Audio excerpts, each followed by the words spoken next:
Welcome to The Real Photo Show. My guest today is Michelle Arcila, and we recorded at the JKC Gallery as part of the Artist Talk series.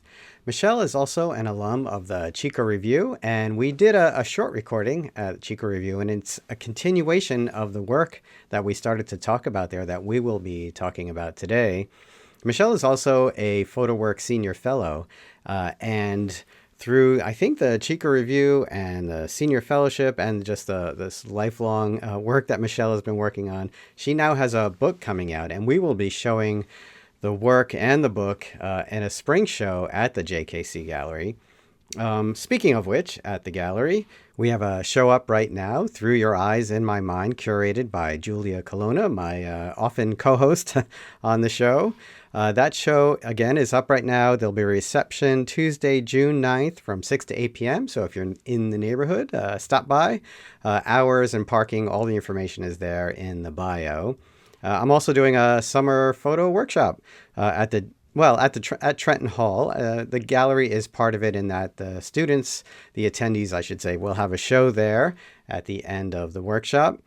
Check that out. Our Instagram is JKC Gallery. And of course, this podcast is sponsored by the Charcoal Book Club. Begin building or continue to build your dream photo book library today at charcoalbookclub.com. The next book to be shipped is Documentation of the War by Vladislav Krasnoshok. And that should be shipping soon. We just got word. If you remember, you probably got word as well. That book is shipping very soon. All right, getting back to Michelle. So this work that Michelle has been making for some time is very personal. It explores some trauma, some family trauma, and we are going to talk about how you make that work, how you photograph your family, how you sort of negotiate dealing with this personal narrative and sometimes painful narrative while protecting those you are photographing, not transferring some of that trauma, but also, being honest to the work and truthful to what the story is. It's a fantastic conversation. There is a lot of talk about parenting because Michelle does photograph her children. It's just a really great conversation. So I hope you enjoy it. Also in attendance at the gallery, and this just flashed by, is Michelle's husband, Ivan Upsvik, and we did talk about their collaborative work with his music and her photography, and that is also fantastic. All right, everyone, thank you for listening. Enjoy the show, and we will talk soon.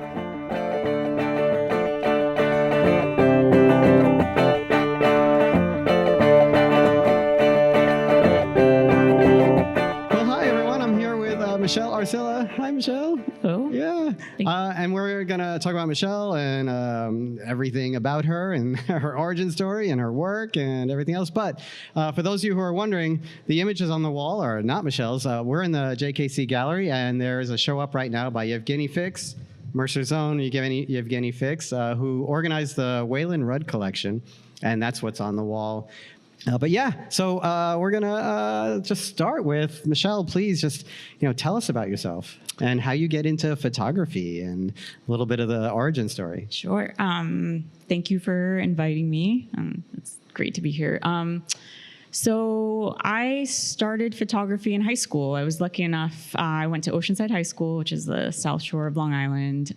And I always think about this, like how fortunate I was to have gone to a high school that had an amazing art program. I mean, my photo teacher, Nancy Nigro, she had graduated, she went to SVA.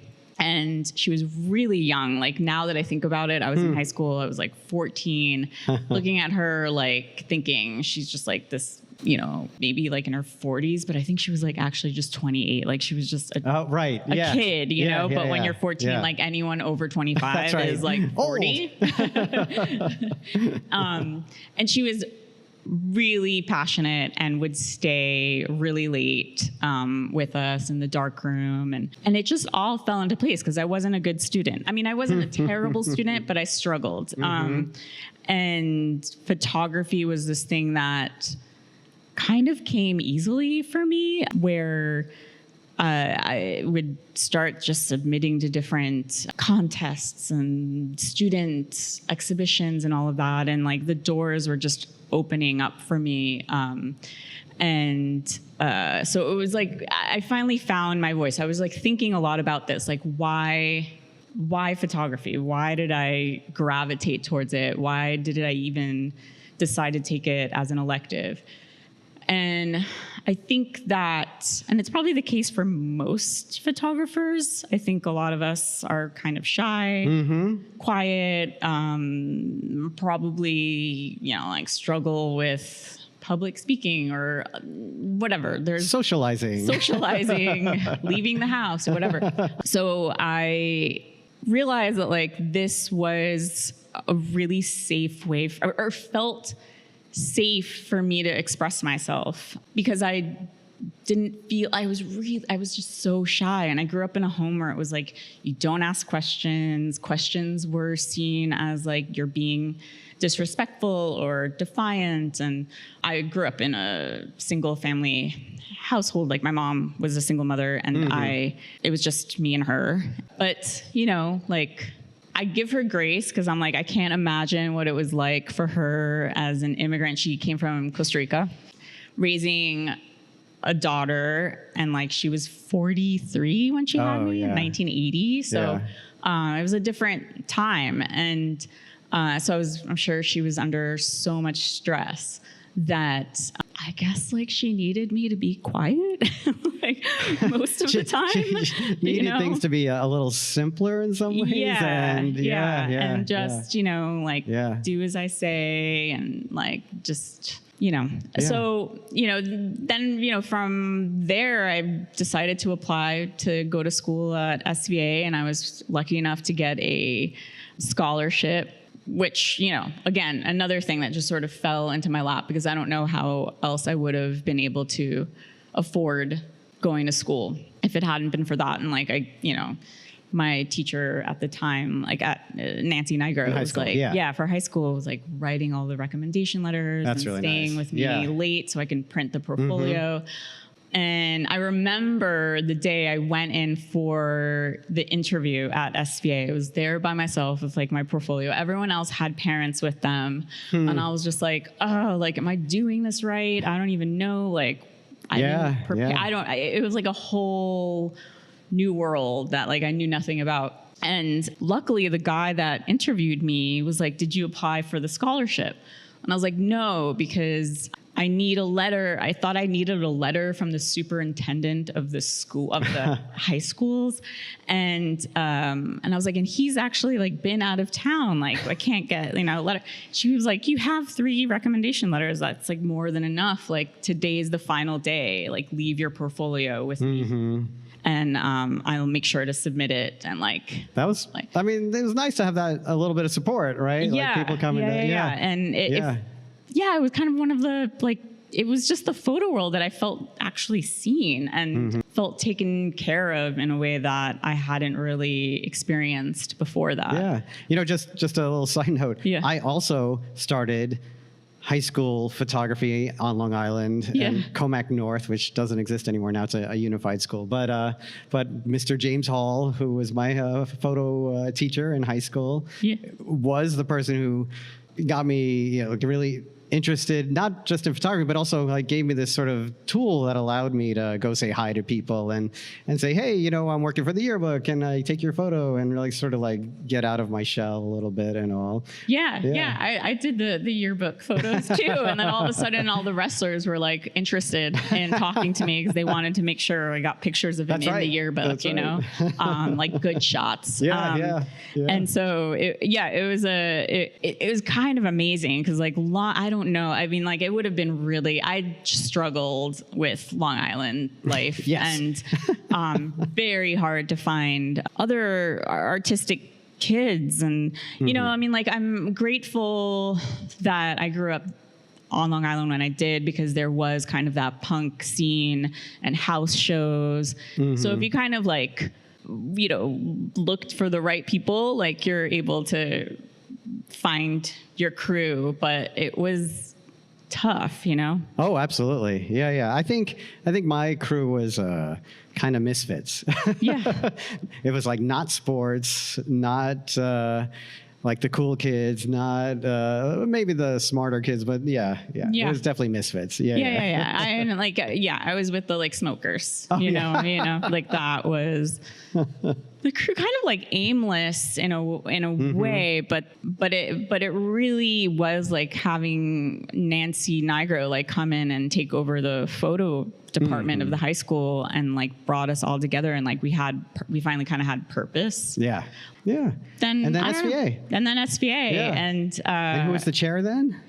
You know, I was thinking about this, and the year I went in, which was 98, I can't remember her name, but it was a woman who'd run the photo department Alice forever. Beck-Odette. Yes. Alice Beck. You got the tail end of Alice Beck-Odette's yes. So she was chairship. Yes. Yep, the last year. And then Stephen Fraley came in. And Stephen was great. Yeah. Like, I'm really grateful that he really believed in my work as well. And I ran into him, like, when was that? Like 2010 in Italy, of all places, which was this like other photo event that was also like mixed with, it was called like It's, and it's like fashion and photography. I think now they've transitioned and only focus on fashion, but at that time they also like showcased photography work, and that was nice. It was kind of fancy because it was like they paid for everything, and that doesn't really happen.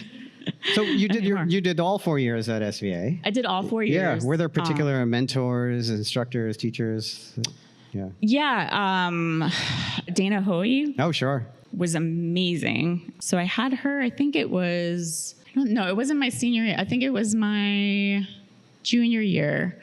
She did a class, and like she's really the one that I think about all the time. I loved SVA, but it didn't feel like very academic necessarily. It was a lot about technique, and which is wonderful, and like kind of, preparing you for the commercial world a little bit more. There was I think up until very recently when I went even earlier than you, there was a large commercial component to SVA. Yeah. The commercial world, the journalism world, the arts that made money. Yeah.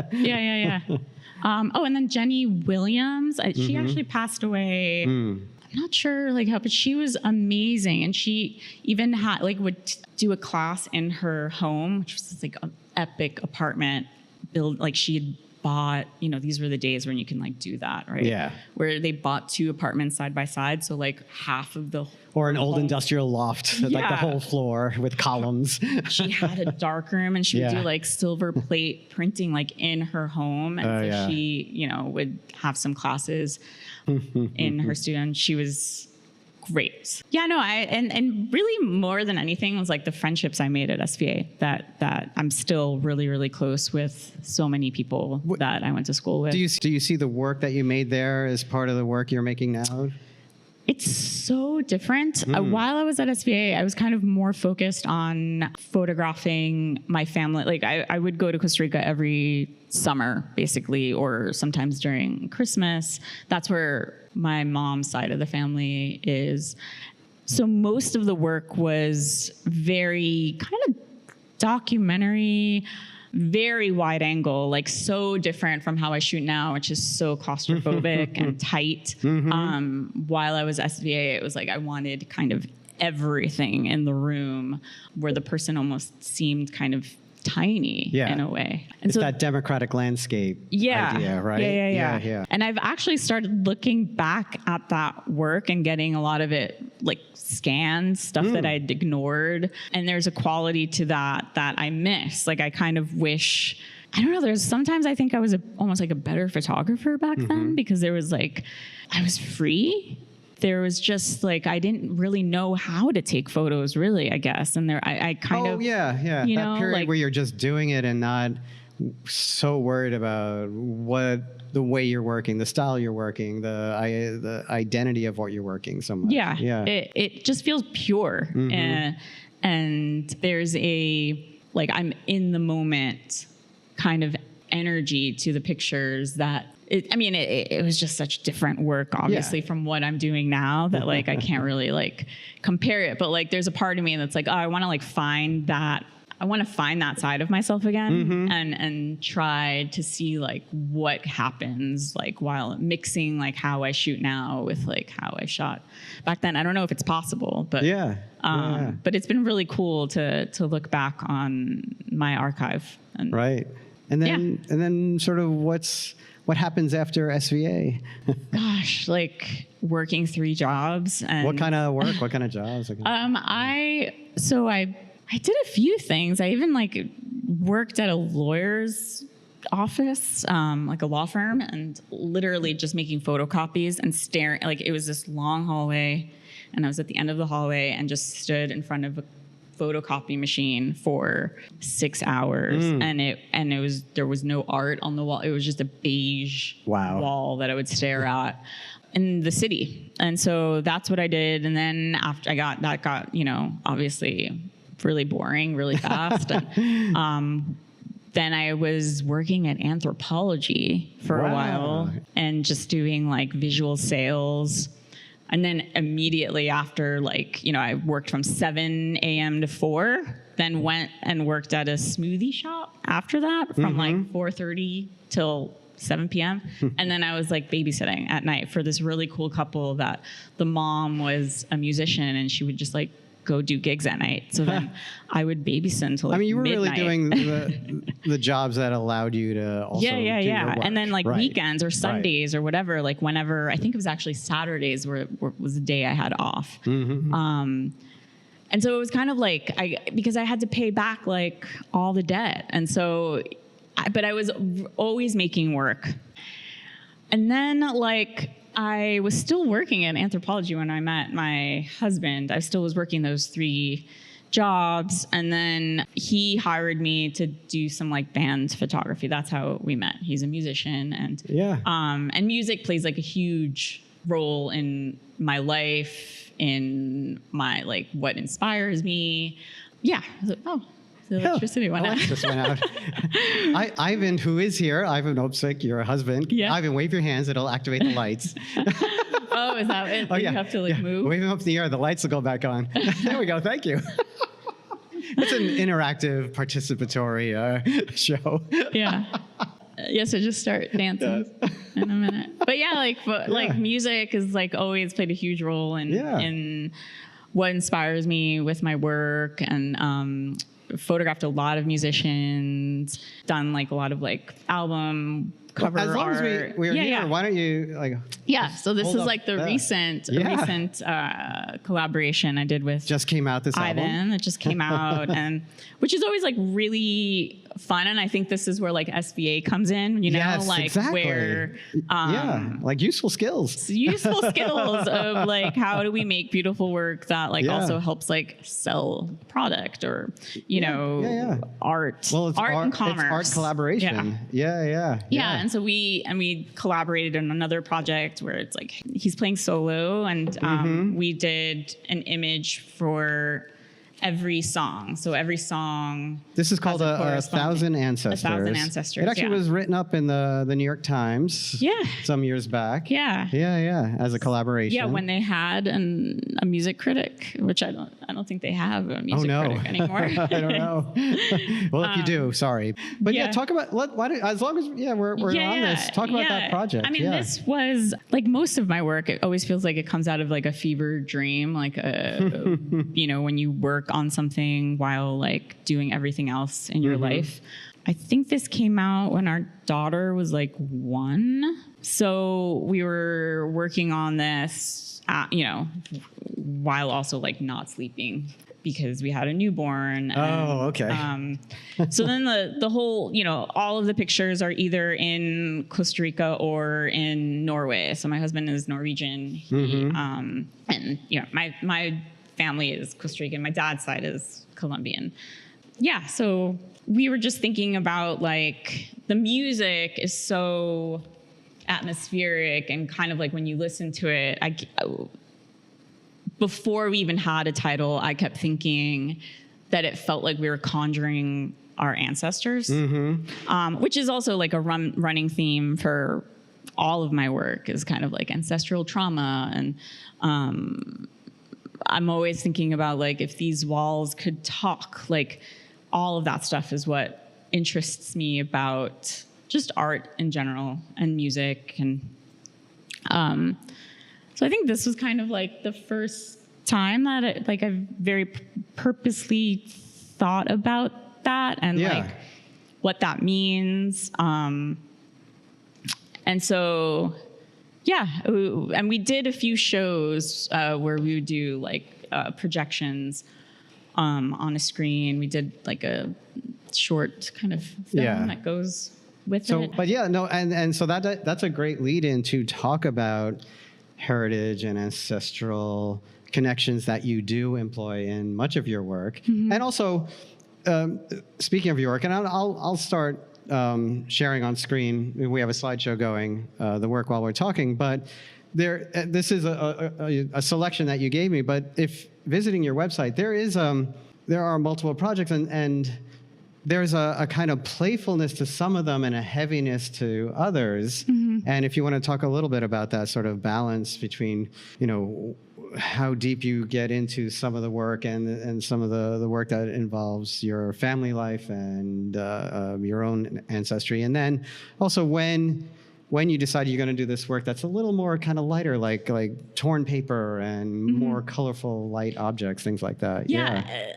The playful stuff, I think, actually comes out of like my own, like maybe frustration with my own self and kind of trying to just shake myself out.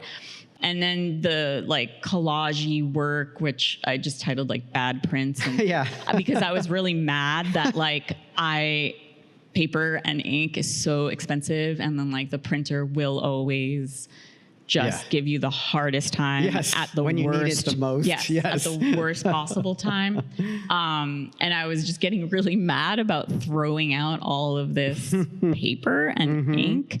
So I started saving it and I was just like, well, like whatever, I'll just make something new from these scraps.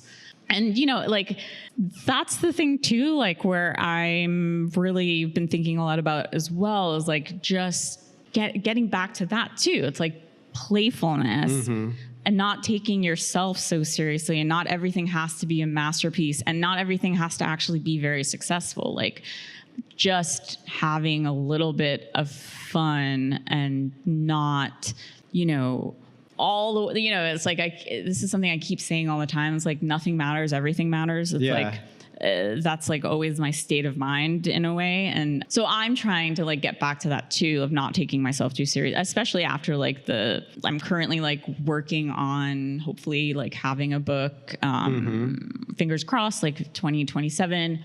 And it like, I would say like during the fellowship even, like it became so intense and it was this thing, like the only thing that I could think about, and you can't help but get very serious, Yeah, you were a photo work senior fellow. Yep. Yeah. And so, so I was just, thinking like, and I've incorporated like elements of music where like Ivan and I have collaborated on making like a musical piece, because I kind of I want to like play. Like the work is very heavy. It's difficult to talk about. Yeah. But I don't know, like I kind of also want to have a little bit of fun in the process. And so even like I have another series that you're probably thinking about, which is like Iris. And, yes. She would just make these crazy sculptures out of her toys. She is. Yeah. My daughter Iris.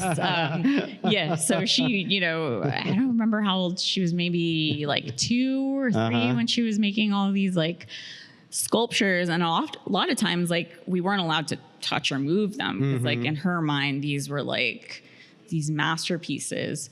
And I think it was also like I was with her all the time, and like, how was I going to make any work? So I was just finding whatever it is that I could capture to keep sane too, right? To just hold on to like a part of myself. So then that's like where the playfulness is. Cause I could be intense. I could get really dark. Like if I just let myself go, like I will go to dark places. So I need those kind of projects to sort of help me not. Yeah. Yeah. I mean, just like take yourself so seriously. Well, I just, as you know, came from a panel at Stockton and Atlantic City about art and health and art and medicine and art as cure. And we make the distinction that it's not art therapy, because that's a real practice that professionals get licenses for. Yeah. But practicing art has therapeutic effects in that it can keep you from burying things. It can help you sort of level out a little bit, right? It can help you provide release points for things, right? Yeah.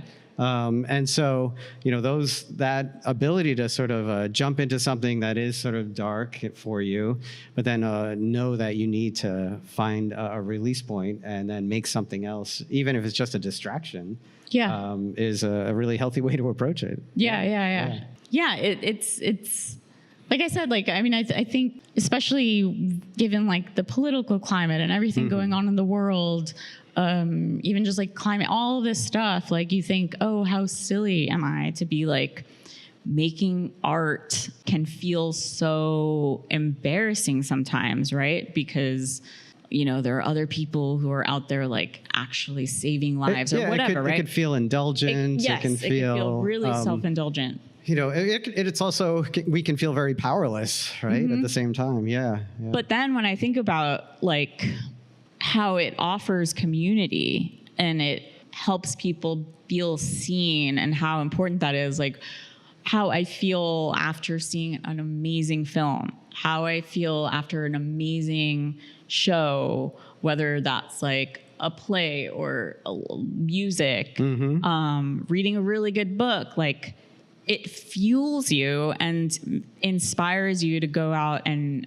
make work and feel, even if it's just for yourself. I mean, that like alone is really important. I think that's something that we just forget. Like you matter too. Right. Like even if the work you're making is just for yourself, which it was for me for years. Like I was making work, not submitting it, not really showing it besides like Flickr or something, like just posting a few photos and it's not the social media response that is the healthy part. It's right. Yeah. And so, but otherwise I was just like making work, printing work for my own pleasure and then putting it in a box and then like filing it away.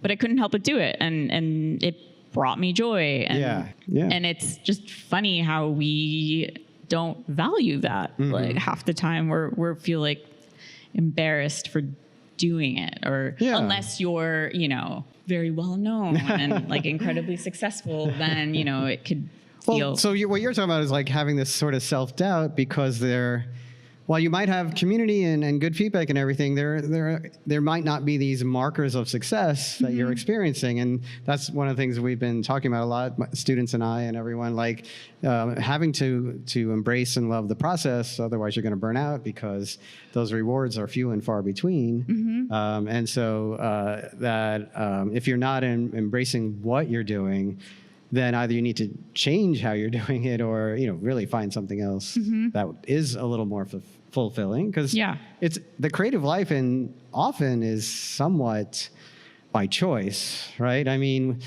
I know we're all driven and we do it and we find ourselves doing it, but it's not something society pushes you into doing. No.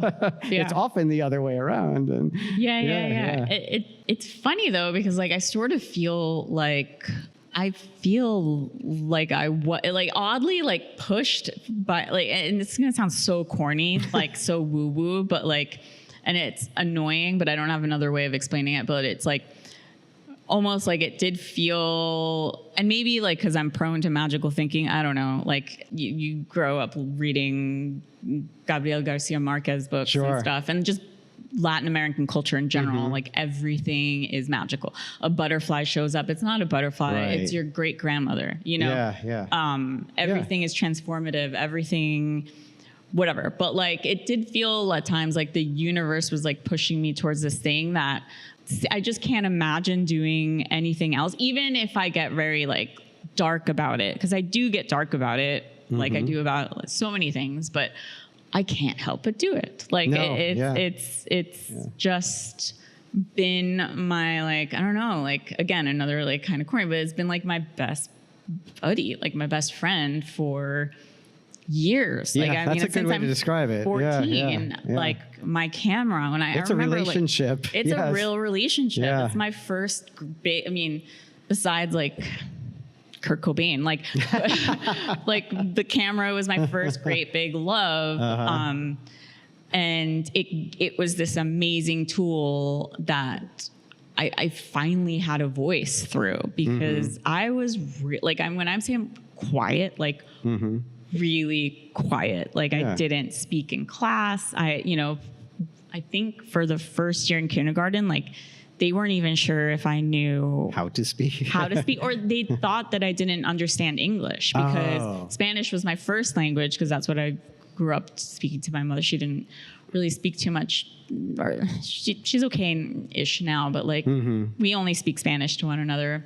So they weren't sure, like, so they had me in the like English as a second language program, but like I didn't actually need it. I learned English by watching Sesame Street. Like I knew what they were saying. I was just, and I kind of liked it. Like I liked that, like I could just be like, yeah, no, I don't understand anything. You liked the isolation it brought you in some ways, or yeah. But it was also because I think I always felt really alien. Like I was like, I need to observe to learn like how humans behave in this world. And I don't know if it was because like culturally it felt so different from like what my life was at home, coupled with like being really insecure or, a lot of things. I think part of it too was like I didn't really have anyone to turn to that felt safe enough to ask a question.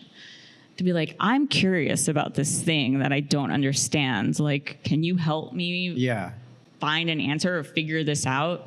But then again, like that's where like photography comes in, where it's like all of a sudden it's like this whole world opened up for me, and no one was going to yell at me because I took a photo. They were just like, whoa, like I love this photo, or this is great. What about that? It was like all of a sudden my teacher's asking me, like it felt like this safe space for questions and experimentation. And why don't we talk about then how this relationship you have to photography, relationship you have to family, shows itself in the work that you're making and the work that you're currently working on. So the work that I'm currently working on, and I'll bring it back up on screen. Like working title, it's not finalized yet, but like it's for now a project called "You Wouldn't Be So Depressed If You Really Believed in God." And the work, I mean, I think the oldest photo in the series right now is like maybe taken like 21 or 22 years ago. So I think either while I was still at SVA or like freshly out of SVA. And, for years, like, again, like I was working all these different jobs, but still making work, not knowing what I was doing or what any of it really meant for a really long time. But then like, I read this poem called Having It Out with Melancholy by Jane Kennan. And, in it, she's kind of it's just the most incredible poem about depression. I think it's the most accurate poem. It's intense. I mean, I couldn't read it for a long time without sobbing every single time I read it.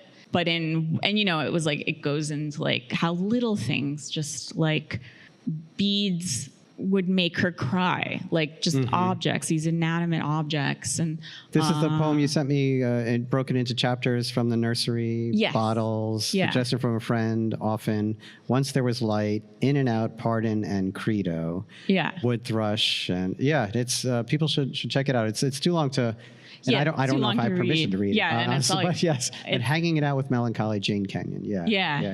Incredible poem. And there was this one of the stanzas is like suggestion from a friend. And stanza. I said chapters. Stanza. Is, you wouldn't be so depressed if you really believed in God. Right. And my mom, still to this day, like says that to me as if that's like the cure all. Like it's just your lack of faith. It's just the fact that you don't go to church. It's the fact, you don't pray enough. You don't give thanks to God enough. All of these things, these are the reasons why you feel this way. But meanwhile, like, she herself suffers from depression. And I believe a lot of people in my family do. And then on my father's side as well, like, my dad has struggled with like compulsive gambling and alcoholism, which all of that it's a mental illness. So there isn't kind of that acknowledgement that some of us are just genetically prone to that. And also, of course, like, nature nurture. It's all absolutely. interconnected. And religion might work for some people as art does for us in some ways, right? Yeah. Absolutely. But it was kind of like, it's your fault for not, for feeling this way. Right. It's your lack of faith that has you in this situation. And so when I read that poem, I was like, oh, holy shit. Like, this is what I've been working on my whole life. Like, this poem that I didn't know existed is like what I've been photographing, because she goes into detail about like certain things and how it would just cause her to just sob because of its beauty or because it reminds you of something, and then even talks about the light that you have, because, I think a common misconception about depression is that you're always depressed, that like you are never happy, or you're just like a real downer to be around, right? But of course not. Like, you have moments of joy like anybody else, and you have a fun time, but sometimes it feels scary to be really happy, because it's like, then there's So now what you're talking about is also something I suffer from.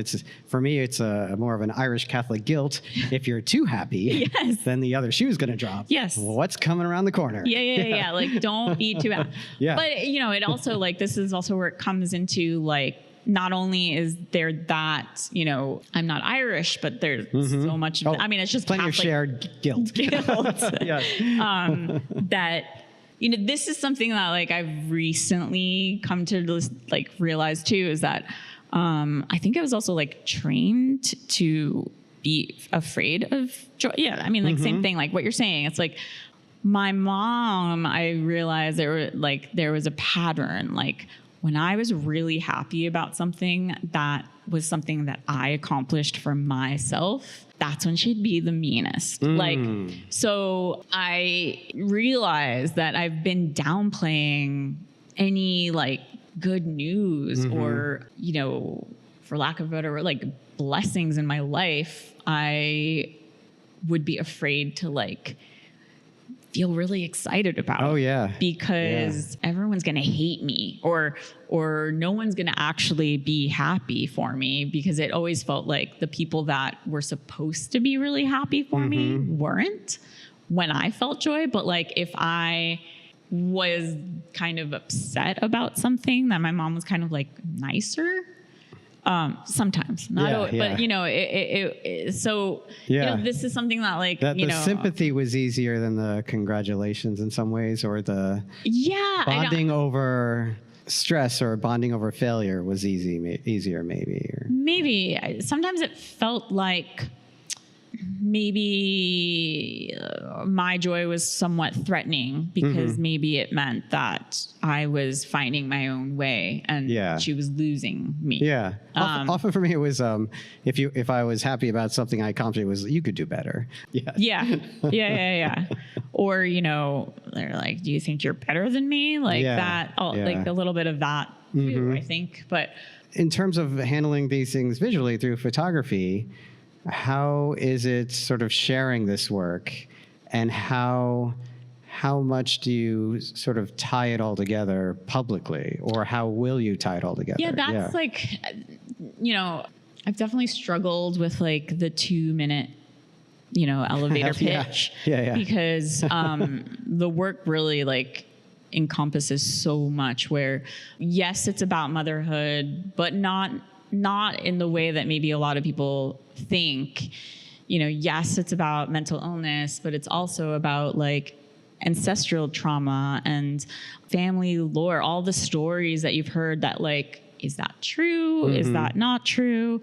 You know, like I literally grew up hearing stories about like there was an exorcism performed on your grandmother when she was whatever, you know, and it's like, oh, that's, but you, and I believed it, but now I'm kind of like, is that true? Like, was there really like, I mean, you know, like she was probably having like some sort of panic attack or who knows. And then they called in something that might have needed professional help. Right. The priest, but I grew up thinking that she was actually possessed by demons.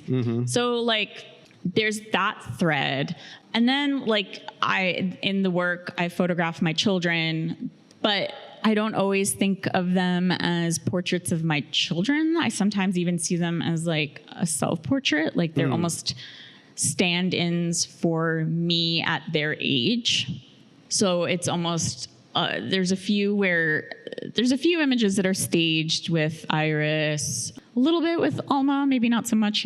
Alma's my youngest. Yeah. But, you know, I definitely feel like in a lot of them, they are, it's a self-portrait. They're not Alma or Iris. They're me at that age. And, you know, I consider it very like collaborative too, especially with Iris, my eldest. Like she, up until now, has like really enjoyed working with me and making images. And it's this very like fun bonding moment that we have that I hope never goes away. I hope that we were just talking about the age Iris is, and I know, and the age my daughter is, and how that changes. Yeah, I'm anticipating like the change, and I'm hoping that the fact that like she'll be going to an arts high school will mean that she'll continue to be a little interested, but I'm sure she's also going to want to break free and not be weighed down by like what my vision of art is. But definitely consider it a collaborative effort between kind of like everyone I photograph. I'll never, you know, I always like show them the images first, and, you know, I never want to like share anything that they don't want to share. Yeah. Probably the only person I don't run things by is Ivan. I'm just like Ivan has no say. He's probably like the one that's like I just take for granted a little bit, where I'm like, you're fine with this, right? Like, but yeah, and so there are portraits of my mother in there, and there are a few actual self-portraits. Yeah, but so in terms of that line, you know, because you are creating this somewhat fictional narrative that is representative of you, so it's based in fact, but you have to recreate things, and they're not actual even recreations. They're just sort of this metaphorical kind of way of showing things, and photographic way of showing things for that matter. But when you do come across like showing family and you know, besides your daughters and all, and speaking about these things with family, how do you sort of negotiate that? How much do people know what you're doing, right, and why you're doing it? Yeah. Good question. I don't know. But the work, I think it's very, I mean, it's non-linear. I'm just interested in the inner feel, like the inner world, right? So like when I'm like, especially for this project, the biggest challenge is that like I'm trying to photograph the feeling of a memory, you know, or your experience of something. Like I'm so interested in like the idea of, all right, like you have 4 people over for dinner, right? And those 4 people might walk away with very different experiences from that one dinner that was in the same space with the same food. And, you know, the person hosting might be like, that was wonderful. Like, I had a great time. And then, like, Susan goes home and is like, that was awful. I never want to see that person say that to me. like that. Yeah, like, I'm never going to, like, talk to these people again. Like, whatever. Like, you know, and then, like, that goes to, like, when you go back and you try to talk to a parent about a memory or an experience that hurt you. Yeah. I have this all the time with my sisters who are older. Completely. Like my experience seems very different from their experiences. Yes. Yeah. And so how we process all of that and what is going on in our heads. And I'm just like a visual, obviously I'm a visual person. It's like, and so I think of, you know, our lives, and when you're thinking back on memories, is like, it is like a fever dream, like David Lynch film, you know, especially any like trauma or fears, whether, you know, there was a threat in the room or not, you know, what was that feeling? Absolutely. And so that's what I'm, you know, trying to photograph. And like, I think that's why for a long time I didn't even share the work or apply to things, because it felt so abstract, where I didn't, my brain, like I've always admired like people like Terrence Simon, or like these people who are so methodical about the way that they create work. It's like, here's this town and I'm going to this town and I'm only focused on like, you know, this one. And I've just never, like, my brain just doesn't work that way. Yeah. So I was like, well, I guess I'm just making pictures for myself and that's it. And I didn't think the way that so many photographers think or work. So I don't know, I think I kind of like lost the thread here, but like, well, so we were talking about just the negotiation of like how much you can talk to people who are intimately connected to the work or in the work or part of the work, in terms of what you're sort of processing and trying to get the work to speak about. Yeah. You know, Iris is getting to the age where I'm a little bit more open with her about, you know, this is like a kind of like a fear that I do have, where it's like, as a parent, you are, or you hope to be your child's like safe space, especially, you know, at the ages that my kids are, you know, 7, she just turned 7, 7 and 13. But I worry that they're going to start to worry about me. Yeah. And I don't want that, because I've spent my whole life like always worried about my mom and being my mother's caretaker from like, you know, from the time I was 6, like having to make phone calls because she couldn't speak English, and translating, and, you know, making sure that she had what she needed. And she was a housekeeper, and like, you know, days off from school, or, you know, half days, or sometimes weekends. Like, I was cleaning houses with her when she was like, when I was like 6 or 7, I'm like dusting, you know, perfume bottles. And, you know, that was like my job. And then vacuuming and cleaning the bathrooms and stuff like that. So there was like this overwhelming sense of responsibility over her well-being and like helping her make it. So that I could make it too, you know? So I'm always like very conscious of that with my kids. Like, you should be a kid. Like, that's super important. Like, please be a kid. And I always tell Iris, like, you like, don't worry about protecting me. Like, if you need to tell me something, tell me. Like, it's not your responsibility to protect me from any like bad news, you know? Well, I know in my own experience with my kids, once they were both teenagers is when I really did start sharing. And I don't know, I don't have like advice for any other parent, except, but I figured out a way of sharing a really kind of roller coaster of a life and childhood with them, in a way where they kind of laugh a little bit about it. Like, they just think, you know, this is so over the top, because it's not their experience, and it's not your kid's experience. It's not, you know, they're gonna think of this life they have and think of your life, and they're gonna, I think they'll be able to, I think the sharing part in that responsible way, when they reach a certain level of maturity, is incredibly healthy, and at least in my family. And that's kind of, I think I read somewhere where it was like, honesty is actually very, like, it feels like safety to kids. So you're giving them a kind of responsibility too, in a way that makes them feel very trusted. And I think that our generation, like our parents, like, could never admit to being wrong, could never, like, you know, they were to be respected and, you know, kind of flawless in a way, you know, like, absolutely not. You're wrong. I'm never wrong. You know, that's how I grew up. Like, forget it, you know?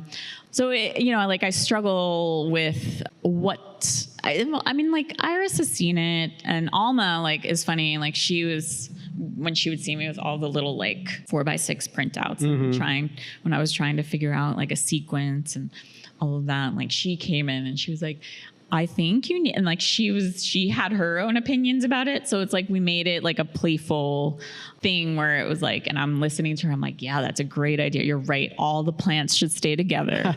All the portraits together. You know, that was her form of like sequencing. And she was had this control over that. But she was really angry though when she realized that like it's not in its final form yet, but like something's got moved around. I didn't follow her like I didn't take all of her ideas. But the one that I worry about the most, actually, in a way, is like my mom, because I think that if she really gets it, like if she's able to read the work as it like I intend, it might actually like hurt her because the work, and we kind of talked about this before, is becoming a mom made me really reflect on how I was raised and how I felt when I was a child.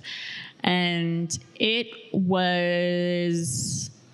kind of made me plunge into a deeper depression, because all of a sudden I realized that I'd been like abused, not like just by my mom, but like things about my dad and his anger. Both of them have like crazy tempers. And I kind of like my whole child, like I felt afraid like all the time. I was terrified.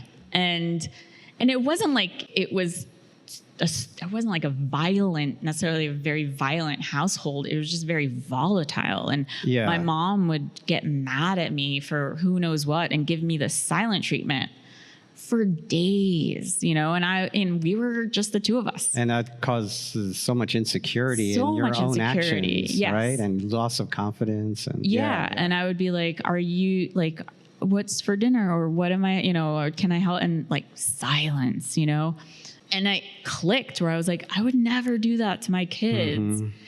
And so I kind of had to do this whole like reckoning with my own childhood and I guess like try to heal your inner child. And I think I turned to photography to like help me sort through all of those feelings. So it was like I can finally talk about the work without sobbing, because like, the first time I showed the work was when I went to this workshop that TBW Books, like Paul Sheik put together, called Workshop de Allende. And he was running it. The one that I attended was with Alessandra Sanguinetti and Jim Goldberg. And like, so like I'm so happy and like to work with Alessandra, forget it, like I'd been admiring her work for so many years, but it was intense, like because there are these three brilliant minds like looking at your work, and I had not shared any of it with anyone, and I haven't literally spoken about like actually articulated words and that was quite the first audience. So, and there I am, like, and I think I was like they asked like to be the first one to share, and it was a group of 12 of us. So it was like a fairly like very like intimate, like safe space. But I was like, fuck, like, okay. And just broke open. The floodgates opened. And I think I cried every day I was there. It was like 6 or 7 days. And I think that night or the second night, I was like texting Ivan. I was like, I want to go home. Oh no. I think I want to go home. And I was like, this is amazing, but like, this is intense. I don't know. Because I was crying so much, I felt like I wasn't cut out for this. Like I was like, maybe I should go back to just making work and not showing anyone. Not showing anyone. And like, that's okay. And I was like in my room at night, that was what I was processing. Or I was just I bet you on their end, they were quite moved that it was so important to you.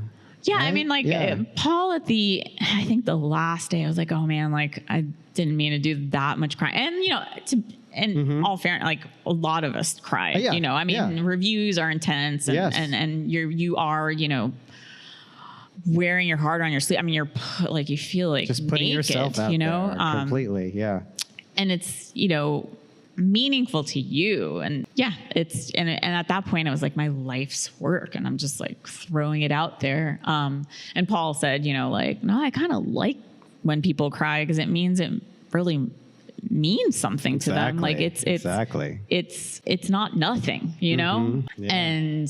but especially I think what I worried about was that they were going to be too kind because of the work, right? It's about depression. It's about a mental.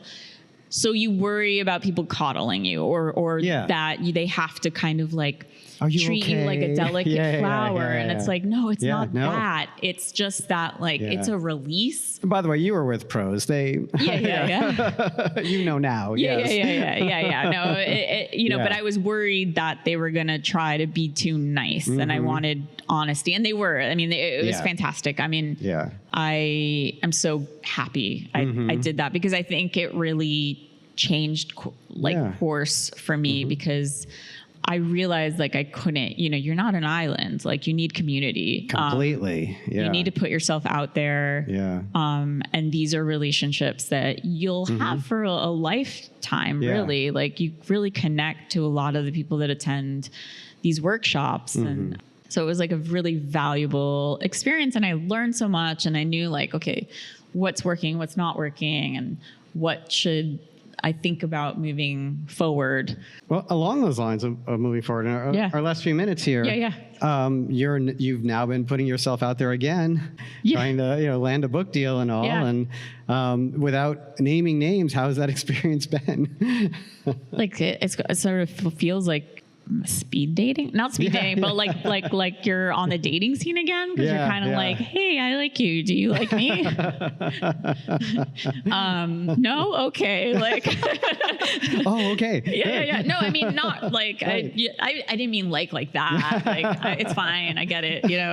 So that's really like what it's felt like in a way. It's also overwhelming, right? Because there are so many publishers that you admire that are doing incredible work. It can feel daunting too, because sometimes it can feel like you need a personal invitation because everyone wants a book, right? So they must get, book proposals all the time. So then, it's been daunting, but now I feel like, fingers crossed, I think like you're starting to see maybe a little the other side of it. The other side of it. And I don't know, again, like maybe this is me like being prone to magical thinking, but like, I think things happen for a reason. And more often than not, I believe you maybe like end up with the right I think things happen for a reason. People. When you put in the work, which is what you're doing. Yeah, of course. Yeah. I wish you could just like make the work and then like a magic wand and it's like, hey, like here's this. No, like you have to put in a lot of work, but sometimes you have an idea of like what it should be or how it should be or who it should be with or whatever for many reasons. But then, like when you start to also like slow down, because I think right after the fellowship, I sort of was like, well, like now I have to like do something now. Right.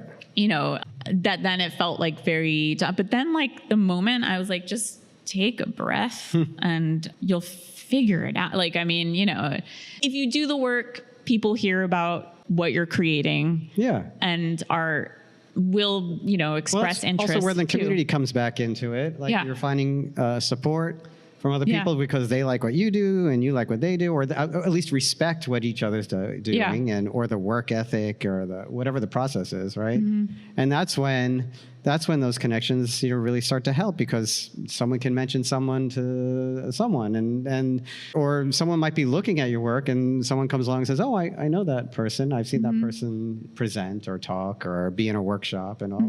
That's really where that starts to pay off. Yeah. I mean, like I cannot stress enough. It's really like community. Unbelievable. Yeah. Like Yep. And the photo community, like, it's funny because it's like we are like socially awkward people, Yes. but like it's been like incredible friendships and so loyal. Yeah. I feel like we're really like supporting each other for the most part. I feel like it also helps not to be an asshole. Yeah. Yeah, it helps to not do that like too much. Oh, Yeah. Well, this has been fantastic. Thank you so much. Thank you. Thank you. This is great. Thank you so much. Thank you, Ivan, too, for making the trip. Yeah. Thank you, Danny, behind the camera.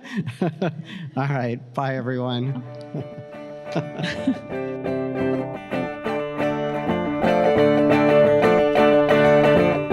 Real Photo Show is produced by me, Michael Chovan Dalton. Engineering today was provided by Danny Paglione. Music by Matteo Chovan Dalton. Please don't forget to give us all the stars on your favorite listening or viewing platform.